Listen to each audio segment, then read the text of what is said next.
Dans l'assemblée des saints, assoiffé je me tiens, que ton onction descende sur moi.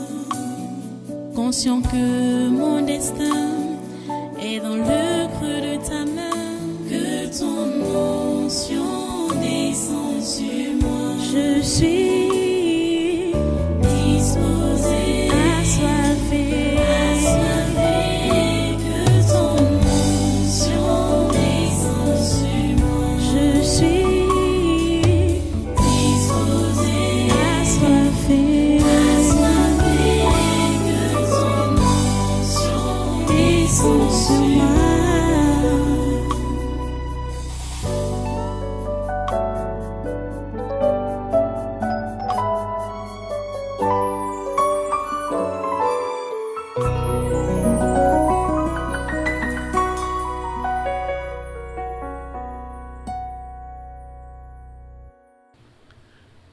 Le chrétien véritable sait qu'il ne doit pas être, il ne doit pas donner l'occasion au diable et à ses agents de médire, d'insulter Dieu à raison. Ils sont habitués à l'insulter, ils sont habitués à blasphémer. Mais les blasphèmes qu'ils profèrent là n'ont pas de fondement. Parce qu'ils n'ont pas, il n'y a rien à blâmer chez Dieu. Mais toi, chrétien, ne donne pas de raison aux blasphémateurs. Il ne faut pas qu'ils blasphèment contre Dieu, parce que toi, qui dis que tu es enfant de Dieu, tu as tort, tu as mal fait. Tu comprends, non? Nous ne donnons aucun sujet de scandale en quoi que ce soit, afin que le ministère ne soit pas un objet de blâme. Verset 4.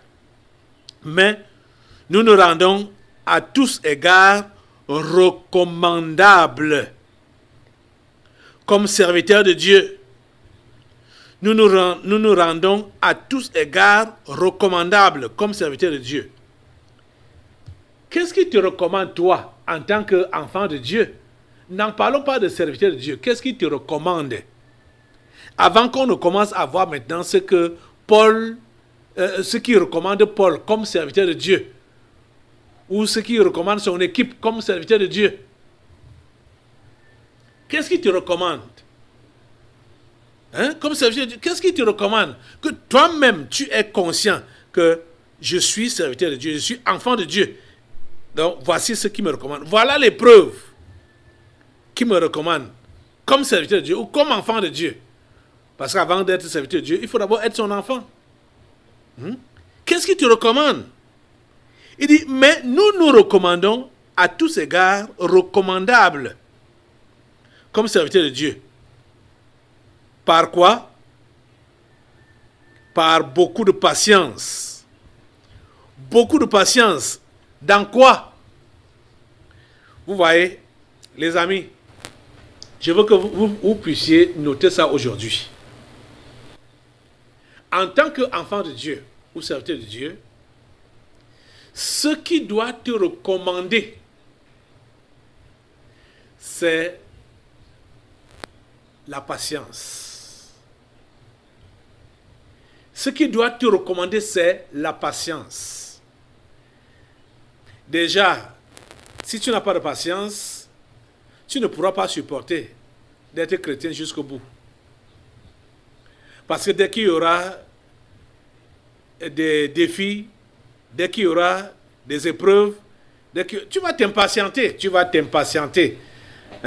Toi, tu veux que les choses se passent vite, que les choses changent vite. La patience, c'est l'un des fruits de l'esprit. Tu comprends ça? Il dit quoi? Par beaucoup de patience. Nous nous rendons à tous égards recommandables comme serviteurs de Dieu par beaucoup de patience. Beaucoup de patience. Il faut noter cela. Beaucoup de patience. Beaucoup de patience. Patience. Patience. Patience. Patience. Les amis, il faut patienter. S'il vous plaît, patientez avec Dieu. Vous devez patienter avec Dieu. Vous devez être patient. Vous devez être patient.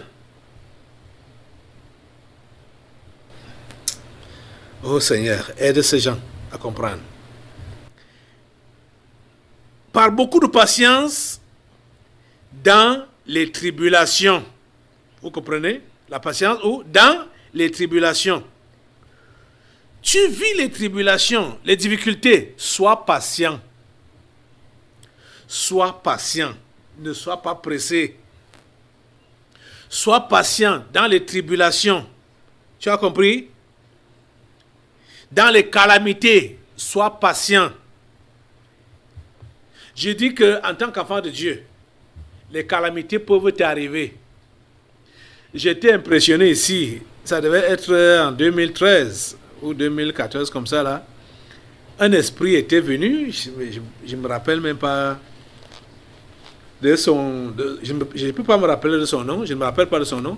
Peut-être certains d'entre vous pouvez vous rappeler de son nom. Cet esprit, pour ceux-là qui doutent des délivrances prophétiques, qui disent, ça dit, parfois quand je peux voir quelqu'un qui blasphème ou qui insulte les délivrances prophétiques, je dis, j'ai seulement pitié de la personne, que celui-ci ou celle-ci ne comprend rien, il ne sait rien. Parce que, en dehors de vous autres, les délivrances prophétiques sont passées ici, me concernant. Les enfants qui sont souvent utilisés dans les délivrances prophétiques ne me connaissaient pas, ne me connaissent pas. Et ça venait même de commencer, c'était encore nouveau.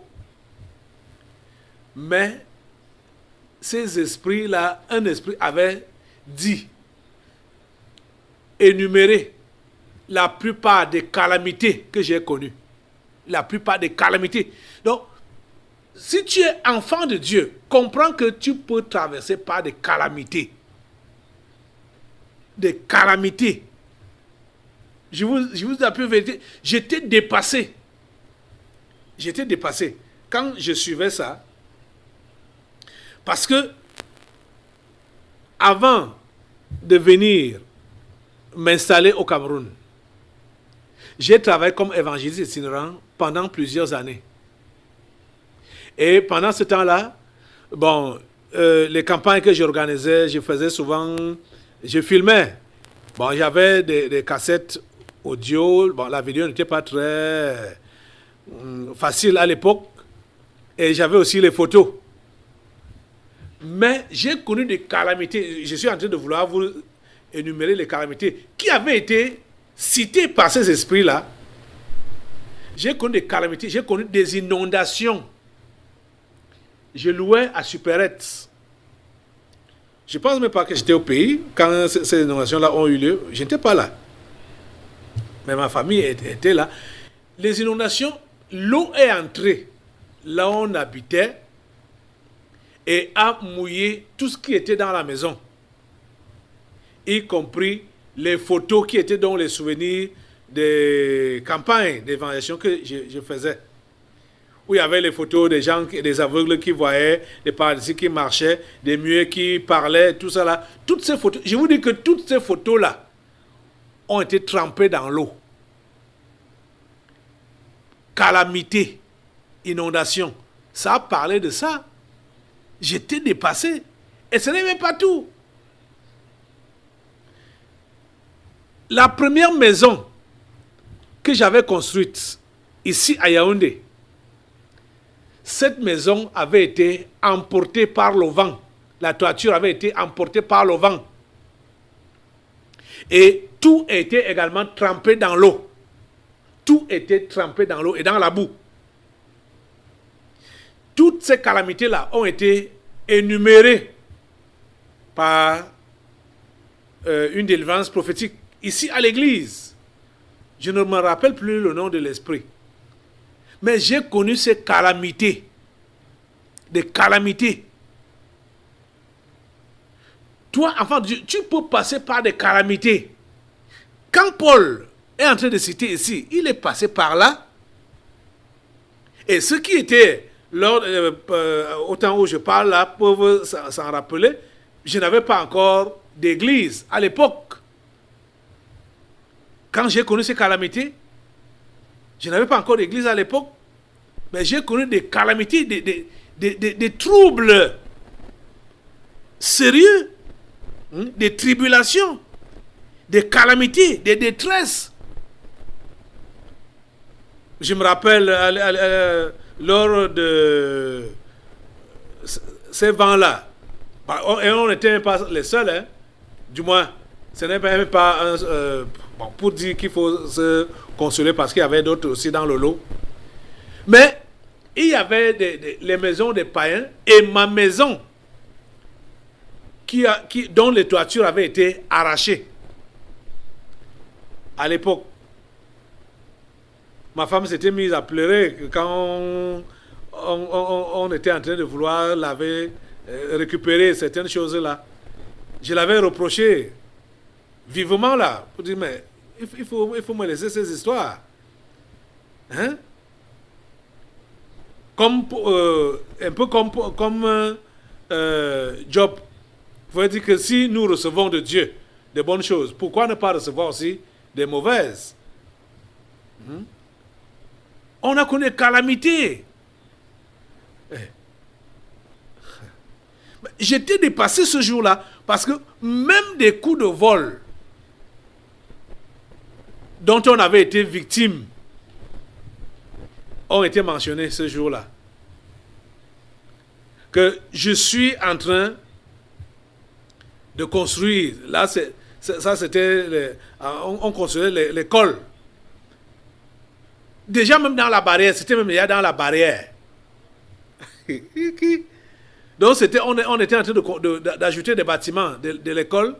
Dans la barrière, les voleurs ont escaladé pour ramasser les fers qu'on avait déjà tissés, les poutres qu'on avait déjà tissées de 12 mètres.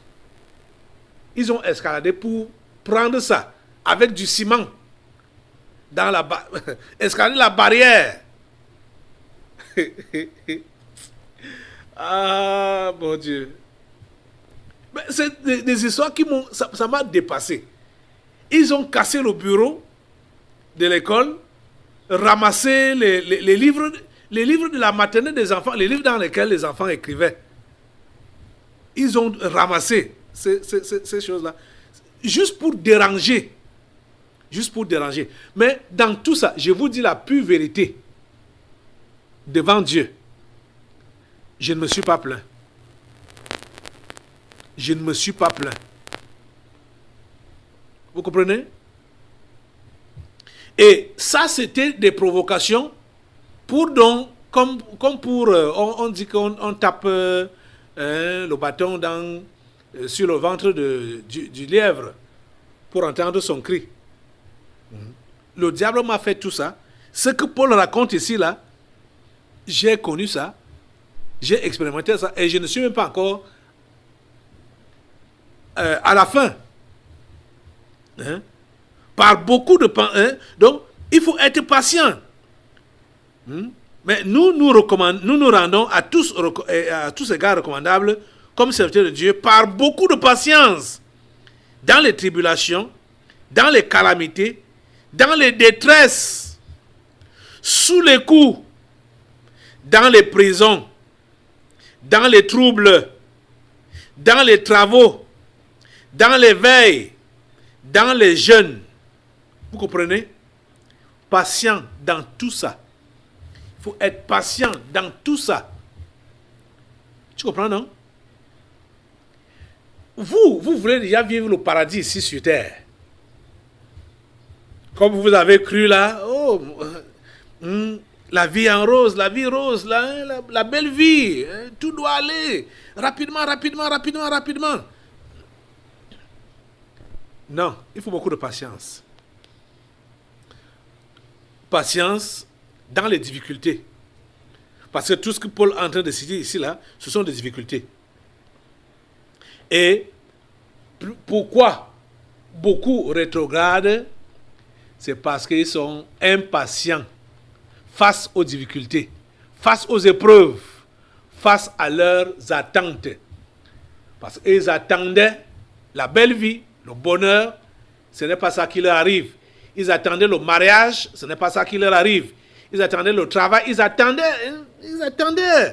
Ce n'est pas ça qui leur arrive. Et ils comptent des mois, ils comptent des années. Vraiment, bon, comme l'attente se fait longue, Dieu m'a déçu, l'église m'a déçu, le pasteur m'a déçu, je vais me chercher ailleurs. Vous voyez? Tu t'attendais à quoi? Tu t'attends à quoi quand tu es devenu chrétien? Tu t'attendais à quoi en devenant chrétien? Tu t'attendais à quoi? Oh, ce n'est pas seulement, c'est pas tout, hein. Donc, deuxième partie du verset 4 et le verset 5 parle donc de toutes les souffrances que Paul a connues, mais dans tout ça, il était patient. Verset 6. Toujours patient. Par quoi? Par la pureté. La pureté. La connaissance. La longanimité. La bonté. Par un esprit saint. Par une charité sincère. Voilà les choses qui recommande Paul, hein? Et qui recommande le vrai chrétien, le vrai enfant de Dieu, par la parole de vérité, par la puissance de Dieu, par les armes offensives et défensives de la justice, au milieu de la gloire et de l'ignominie, au milieu de la mauvaise et de la bonne réputation, étant regardé comme imposteur, quoique véridique. Vous savez que c'est ce que nous vivons. Ça, tout ce que nous lisons là, on le vit, on l'expérimente. Moi, je suis regardé comme un imposteur. On m'appelle un imposteur. On m'appelle vampire. On m'appelle sorcier. Marabout. Tout ce que vous pouvez entendre de mauvais là. Tout ce qui peut choquer. C'est les noms qu'on me donne. Je suis un imposteur. Alors que je suis véridique. Mais c'est le qualificatif de le nom d'imposteur qu'on a collé sur moi. Comme inconnu, quoique bien connu. On va dire que ça c'est qui? Celui-ci c'est qui? Il sort d'où? Il veut nous dire quoi? Comme un inconnu, quoique bien connu. Comme mourant, et voici nous vivons. Comme châtié, quoique non mis à mort. Comme attristés, et nous sommes toujours joyeux. Comme pauvres, et nous enrichissons plusieurs. Comme n'ayant rien, et nous possédons toutes choses. Ça, c'est ce que nous sommes en train d'expérimenter dans ce ministère. Mais plusieurs parmi vous, vous ne voulez pas faire corps avec ce ministère, avec ce que nous vivons, ce que nous expérimentons. Vous voyez? L'église ici, ce ministère, c'est le ministère le plus rejeté. Le ministère qui n'a pas les moyens comme les autres. J'ai toujours dit que la radio que nous avons, qui est même qu'on peut capter partout dans le monde, c'est la plus petite radio ici à Yaoundé, qui ne couvre même pas d'abord toute la ville de Yaoundé. Voilà les choses de Dieu. La radio sort du cadre de Yaoundé, au Cameroun, pour les bouts du monde. Pourtant, à Yaoundé, on a de la peine à capter cette radio partout. Vous voyez? Regardez le contexte dans lequel on fait les cultes. depuis plus d'un an aujourd'hui. Regardez vous-même le contexte. Voyez? Tout travaille contre nous. Mais nous devons être patients dans ces conditions. Nous devons être patients dans ces conditions. Nous avons publié une vidéo qui, pour montrer les conditions de travail dans lesquelles nous sommes. Je suis sûr que beaucoup de nos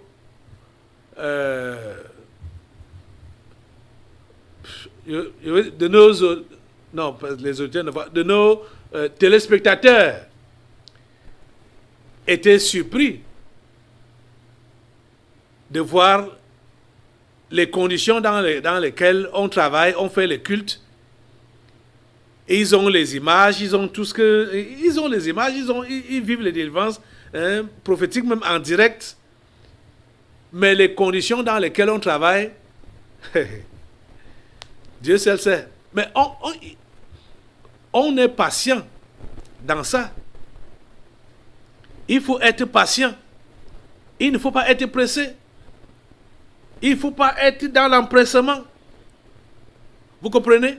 Même la situation dans laquelle nous sommes, que le monde vit actuellement, malgré le fait que Dieu a déjà tout anéanti, il y a ceux qui sont donc pressés là, qui disent, ben, où est donc l'accomplissement? On veut voir. Ne soyez pas pressés. Ne soyez pas pressés. Il faut être patient. Il faut être patient. C'est la preuve qu'on connaît le Dieu avec qui on travaille. Quand on est patient, c'est la preuve qu'on connaît le Dieu avec qui on travaille. Comprenez? Soyez patient. Dans tout ce qui peut vous arriver, soyez patient. Dans tout ce que vous pouvez connaître, soyez patient. Soyons patients. Soyons patients. Ne nous fatiguons pas. Le Seigneur a le contrôle. Il a le contrôle. Je vous ai dit que, d'après ce que nous venons de lire là, nous avons la faveur de Dieu. Quel que soit ce qui nous arrive, c'est le temps favorable. Comprenez?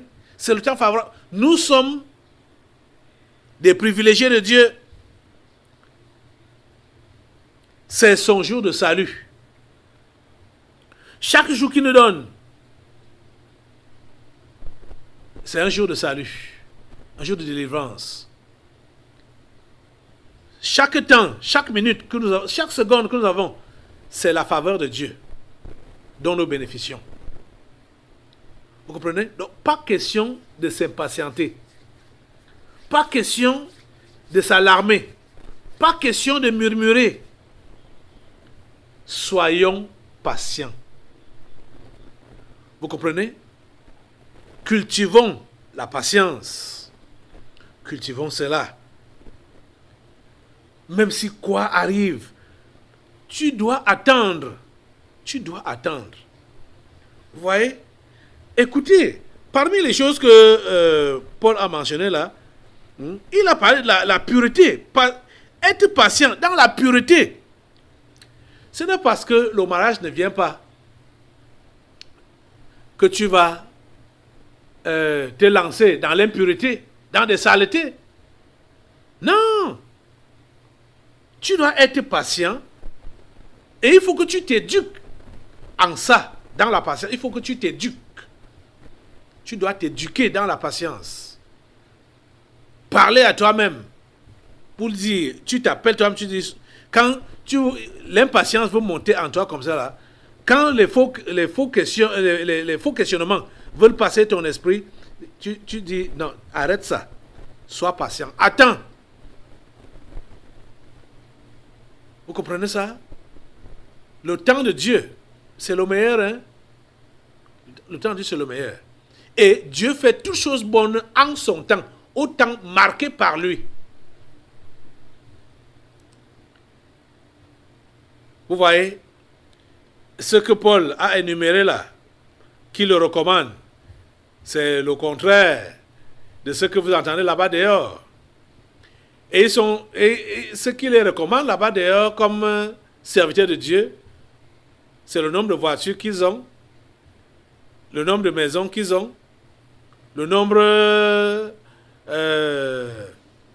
d'églises qu'ils ont, le nombre de fidèles qu'ils ont, comment ils dorment dans des hôtels de 5 étoiles, de plusieurs étoiles, comment ils sont entre 2 avions chaque fois. Voilà ce qu'il les recommande. Comment ils ont la plus grande communauté, la plus grande église. Comment ils ont beaucoup d'argent. C'est ça qu'il les recommande. Vous voyez que c'est loin d'être ce que un vrai serviteur de Dieu est. Un vrai serviteur de Dieu. Il est patient et il est recommandé par les tribulations, les calamités, les détresses, les coups, les prisons, les troubles, les travaux, les veilles, les jeûnes, la pureté, la connaissance, la longanimité, la bonté, un esprit saint, la charité sincère, la parole de vérité, la puissance de Dieu, les armes offensives et défensives de la justice, au milieu de la gloire et de l'ignominie. Il connaît tout ça. Au milieu de la mauvaise et de la bonne réputation, étant regardé comme imposteur, quoique véridique, inconnu, quoique connu, comme mourant, mais vivant, comme châtié, mais non mis à mort, comme attristé, mais toujours joyeux, comme pauvre, mais enrichissant plusieurs, et regardé comme n'ayant rien, mais possédant toutes choses. Vous comprenez? Voilà le vrai enfant de Dieu. Comme n'ayant rien, mais possédant toutes choses. Tu comprends? Je veux que tu puisses prendre donc cette dernière référence avant que nous puissions passer à la prière. Philippiens 4, versets 10 à 13. Philippiens 4, versets 10 à 13. Oh mon Dieu, ne pense pas que c'est quand tu auras ce que tu désires là, tu seras comblé, que tu vas donc rendre un bon témoignage, un grand témoignage. Non. Philippiens chapitre 4, verset 10 à 13. Voici ce que Paul écrit. J'ai éprouvé une grande joie dans le Seigneur de ce que vous avez pu enfin renouveler l'expression de vos sentiments pour moi. Vous y pensiez bien, mais l'occasion vous manquait. Ce n'est pas en vue de mes besoins que je dis cela, car j'ai appris à être content de l'état où je me trouve. Je sais vivre dans l'humiliation et je sais vivre dans l'abondance. En tout et partout, j'ai appris à être rassasié et à avoir faim, à être dans l'abondance et à être dans la disette. Je puis tout par celui qui me fortifie. Enfant de Dieu, si tu n'arrives pas à gérer l'humiliation, tu ne pourras pas bien gérer l'abondance. Si tu n'arrives pas à gérer les moments de disette ou de faim, tu ne pourras pas bien gérer l'abondance. Tu dois être content de ton état actuel, quel qu'il soit. Tu dois être content de ton état actuel. Tu dois être content de ton état de manque, de ton état de manquement, ton état de disette. ton état de dénuement, tu dois être content de ça. Si tu n'es pas content de ça, bien sûr, tu vas murmurer. Et ce qui est sûr, tu vas quitter la foi. Dieu te fait passer par des moments d'humiliation pour que tu puisses apprendre à gérer, à bien gérer le moment d'abondance qui pourront venir. Et ce n'est pas forcé que ça vienne des moments d'abondance. Tu pourras toujours mourir ou partir le rejoindre dans la disette. Rappelez-vous de Lazare. Le pauvre Lazare, il n'a pas connu l'abondance toute sa vie, pendant toute sa vie de foi. Mais c'était l'ami de Dieu. Quand il est mort, les anges de Dieu sont venus le transporter. Donc, ce n'est pas ta condition qui doit... je veux dire, ce n'est pas ta bonne condition, ta bonne condition qui doit gérer ta grande foi ou ta foi chrétienne. Que quand les choses vont bien, c'est là que tu as la foi, tu as le zèle et tout ça là. Non. Ce n'est pas la condition, ce n'est pas le changement de ta condition matérielle ou financière qui doit te motiver dans la foi. Tu dois être content, quel que soit, et motivé dans ta foi, quelle que soit ta condition, que soit le manque, que soit l'abondance, rien ne doit rien ne doit te déranger. Tu comprends? Rien ne doit te déranger, rien ne doit te gêner. Que le Seigneur t'aide à comprendre. Que le Seigneur te donne la patience dans toutes les épreuves que tu connaîtras. Tu t'attendais à quoi quand tu t'es converti? Ou tu t'attends à quoi quand tu t'es converti? Mon ami, comprends que ça ne sera pas toujours facile, mais tu dois être patient dans toutes les épreuves par lesquelles le Seigneur va te faire passer. Lève-toi pour prier le Seigneur. Alléluia. Aujourd'hui, tu dois vraiment demander au Seigneur la patience. Dans les épreuves, dans les tribulations, dans les calamités, demande la patience. Et sois patient. Je vais t'exhorter à être patient. Je ne sais pas depuis combien de temps tu vis cette situation. Je ne sais pas depuis combien de temps tu es malade. Je ne sais pas depuis combien de temps tu es en train de te battre.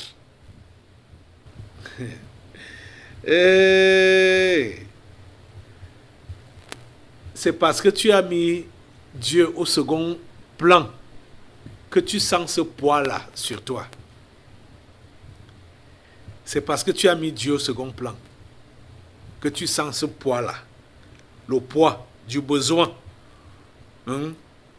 La solitude, comme dit là que tu es solitaire, il te faut un partenaire. C'est parce que tu as mis Dieu de côté que tu sens ce poids-là sur toi. Ce que tu as là, c'est une impression. Si tu es Dieu, si tu es enfant de Dieu, je vais te dire que ce que tu vis là n'est qu'une impression. La réalité est autre chose. Dieu ne t'a jamais abandonné.